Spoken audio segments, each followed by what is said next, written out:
Hi guys, ഉച്ചയായി നമ്മൾ food കഴിക്കാൻ വേണ്ടി തായ അമ്മ ഹോട്ടലിൽ വന്നിട്ടുണ്ടായി. ഞാനും സോനുവാന്നിരുന്നത്. ഫുഡിന് പറഞ്ഞാൽ പയറുണ്ട്, പപ്പടമുണ്ട്, മോരുണ്ട്, ചോറുണ്ട്, അവലുണ്ട്, അച്ചാറുണ്ട്, മീൻകറിയുണ്ട്, സാമ്പാറുണ്ട്. പിന്നെ പൊരിച്ചത് ഇതിപ്പോൾ അതിൻ്റെ പേര് മത്തി അതിലൊന്നുമല്ല അമറു പറഞ്ഞ മീനാണ് പൊരിച്ചത്. നല്ല ഇറച്ചിയില്ല മീനാണ് കേട്ടോ. നല്ല ടേസ്റ്റ് തന്നെ, നല്ല അടിപൊളി സദ്യ ആയിരുന്നു കേട്ടോ. വൈകുന്നേരം ഞങ്ങൾ ഹോട്ടലിൽ പോയി ഉടുപ്പി റെസ്റ്റോറൻറ്റിൽ ചായ കുടിക്കാൻ വേണ്ടി. സമയം ഇപ്പോൾ 5 മണിയായി.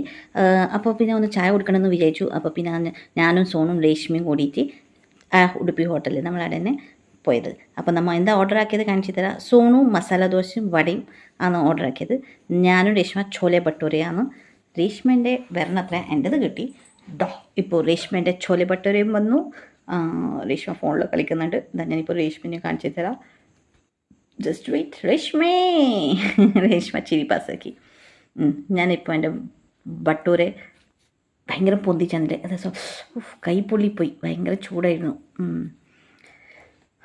അപ്പോൾ ഞാൻ കഴിച്ചിട്ട് പറയാം എങ്ങനെയാണെന്നുള്ളത്. ചൂടായതുകൊണ്ട് വേഗം പൊട്ടിക്കാൻ പറ്റുന്നുണ്ടായില്ല. അതിന് ഞാൻ കറിയിൽ മുക്കി, അതിന് ഞാൻ കഴിച്ചു. നല്ല ടേസ്റ്റായിരുന്നു, നല്ല അടിപൊളിയായിരുന്നു. നമ്മളെ ചായ വരുന്നുണ്ടായിരുന്നു. അപ്പോൾ നല്ല അടിപൊളിയായിരുന്നു. അപ്പോൾ ഇത്രയും ഇന്നത്തെ ബൈ.